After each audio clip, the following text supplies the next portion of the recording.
I want you to imagine a pretty radical idea for a second. Okay. What if the secret to drastically changing your life, maybe even in just a few days, isn't about becoming someone entirely new? Right. What if it's actually about, well, unbecoming who you are right now? It completely invites how we usually process the concept of self-improvement, doesn't it? It really does. Because our default societal conditioning insists that growth is fundamentally an act of, acquisition. We think we need more skills, more habits. Like we need a massive new morning routine or something. Exactly. Which brings us to the source material for today's deep dive. We are looking at a highly provocative, really motivational text that explores the actual mechanics of personal transformation and self-discovery. And it's a fascinating read. It is. The mission today is to unpack this text for you, especially if you're the type of listener we like to call the learner. Someone who wants actionable aha moments without being bogged down by all those typical self-help cliches. Because the premise here isn't about adding another life hack to your mental dashboard. Right. It's about uncovering your true self by shedding the internal programming that's been holding you back. The text argues that to initiate any real transformation, we have to fundamentally redefine change as a process of subtraction. Okay, let's unpack this. Because most of us, we treat self-improvement like buying new clothes to cram into a closet that is already completely overflowing and messy. Yeah, that's a perfect analogy. Right, and the source is basically telling us to empty the closet first, stop adding and start shedding. Well, because the human brain loves acquisition, it provides a very cheap dopamine hit. Oh, totally. When you buy a new motivational book or, draft a complex color-coded workout plan. Guilty as charged. Right, we all do it. Your brain rewards you as if you've actually accomplished the goal. You feel productive. But you haven't actually done anything yet. Exactly, you haven't done the hard work of dismantling the baggage. The illusion we all fall for is this belief that we stay stuck because we lack ability. Like we just aren't talented enough. Yeah, but the truth is, we are stuck because of the baggage we carry daily. The thoughts we didn't choose, fears learned from past failures, outdated self-images. It's like having a computer with 85 browser tabs open, running on 0 RAM, and your solution is to download new productivity software. Which just makes it crash faster. Right. The software isn't the problem. The cognitive load is just too heavy. The version of yourself you see in the mirror isn't the final version you were created to be. It's just, a version shaped by the past. And we subconsciously exert a massive amount of mental energy trying to validate that past version. Which explains so much self-sabotage, honestly. We try to prove our own limitations right. We do. Which is why true power isn't found in acquiring new things or more advice. It's found in removing the noise. Silencing the inner voice that says you can't. But if the objective is to subtract that noise, we really have to look at where that baggage comes from. The text makes a pretty bold claim here. It insists the biggest battle you will ever fight is not with your external circumstances. No, it's with the constructed version of yourself. The constructed self. Yes, the constructed self is, it's the ultimate defense mechanism. This is the version of you that sits around waiting for the elusive perfect time to start. Always waiting for Monday. Always Monday, or the first of the month. It's the version that procrastinates despite knowing exactly what to do. You are fighting years of internal programming. Every time you chose comfort over growth, you were writing this internal code. But wait, I want to push back on this a little bit for the listener. Sure. Isn't it completely natural to look at our circumstances? Say you have a depleted bank account or a toxic job and think, I genuinely need to wait for perfect conditions or wait to feel motivated before I can make a big change. It feels like basic survival, not a defense mechanism. It feels rational, absolutely. But waiting for perfect external conditions is a trap. The brain's default mode network is incredibly adept at using real-world constraints as an alibi. An alibi, wow. Yeah, because waiting for conditions to perfectly align is the ultimate energy-saving strategy. Those conditions will never permanently align. The past only explains how you got here. It doesn't have the right to dictate where you are going. So if you wait for a calm sea, you never actually have to test your ship. Precisely. You never have to risk failure.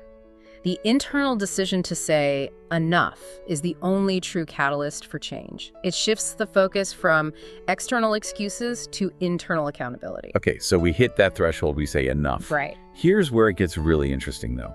Because since waiting for perfect external conditions is a trap, how should the listener actually measure their progress without falling back into old programming?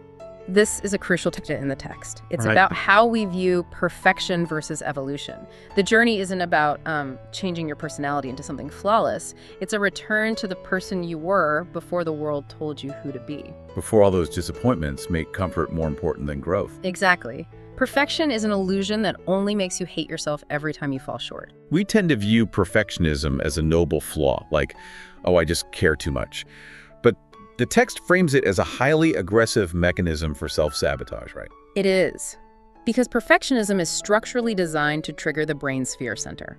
When you demand a flawless outcome, your amygdala interprets any minor failure as a mortal threat. And that floods your system with cortisol. Yes, stress hormones. And when your brain is bathed in cortisol, it shuts down the prefrontal cortex, the exact part of the brain responsible for learning and forming new habits. So if you aim for perfection, you trigger a biological panic state that guarantees failure.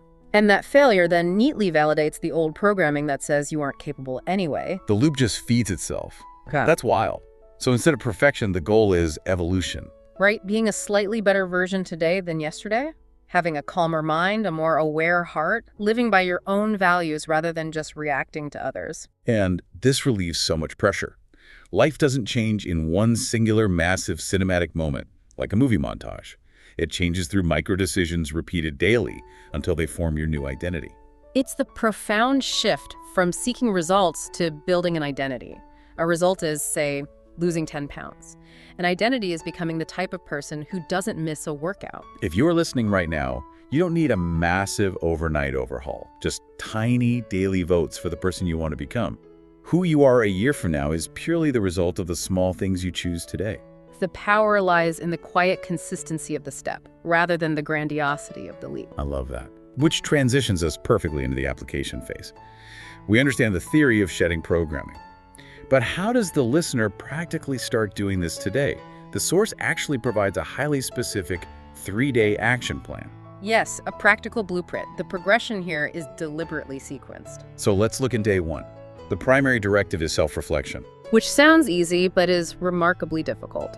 The text basically says stop running from yourself. Sit with your thoughts. Right, because we use distraction as a numbing agent. Exactly. You have to identify what drains you, the habits holding you back, the daily actions you regret.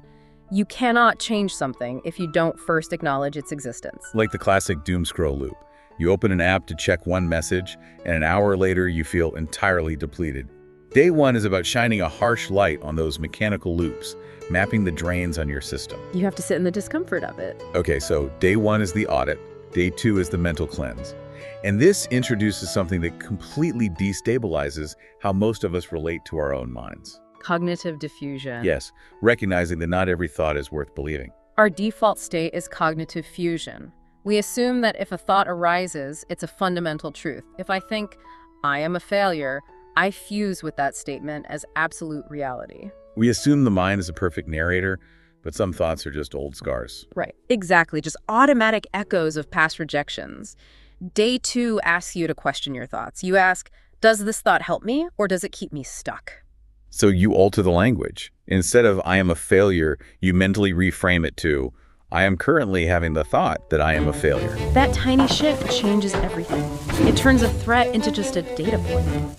The text compares the mind to a garden. If you don't actively choose what to plant, uninvited things will grow. I mean, that is so powerful. You don't have to invite every storm inside. Right. So you've mapped the drains on day 1. You've practiced diffusing the thoughts on day 2. Now, day 3 is self-respect via action. Building self-respect through actions, not words. So what does this all mean for building our self-image? Well, a new mindset without corresponding action is just a different flavor of delusion. Ouch. True, though. Yeah. I look at day 3 through the lens of like a personal credit score. Okay, I like that. Yeah, if you want to buy a house, you have to prove to a bank you're reliable by paying down debts. Your self-image operates on the exact same mechanism, but you are the bank. It's an internal system of self-efficacy. Right, so every time you keep a promise to yourself or choose discipline over comfort, it's like making a deposit into your self-trust account.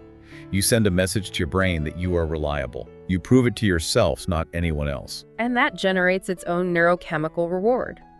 Keeping a difficult promise to yourself reinforces the new neural pathway. On day 3, the goal is to protect your focus from the noise and gather daily evidence that you are becoming a better version of yourself. You're actively documenting the proof that the change is already occurring. Synthesizing all of this, the ultimate takeaway from the source is a profound paradigm shift.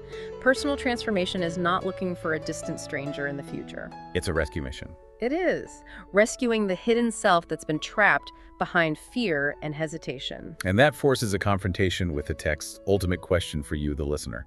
Are you going to continue protecting the old, expired version of yourself, or are you finally ready to give the new version a chance to emerge? It requires choosing growth over the comfort of remaining exactly where you are. And as we close out this deep dive, I want to leave you with a final thought to really mull over on your own.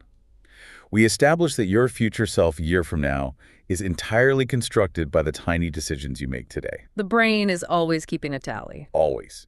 So if we looked at a transcript of your choices over just the last 24 hours, who exactly is that person voting for you to become?